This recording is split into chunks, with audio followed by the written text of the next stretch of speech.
Hi, Ron Strader here with Energy Swing Windows. I'm the Director of Manufacturing. One of the questions we get here at Energy Swing Windows is, how does your double hung window operate? Well, I'd like to show you.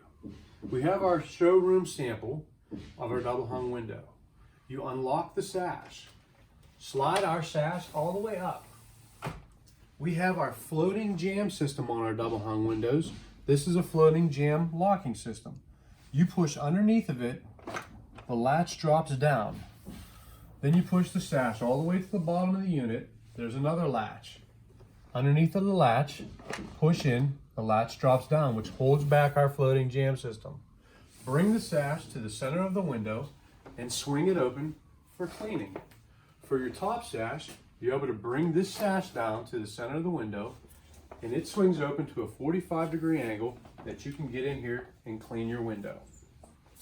To lock up the system, you do backwards. Push your top sash in, push it up to the top. Push your bottom sash in, push it to the bottom, lock your top latch, slide your sash back up, pushing upward to lock your bottom latch, push down to secure and lock. That is the operation of our double hung window.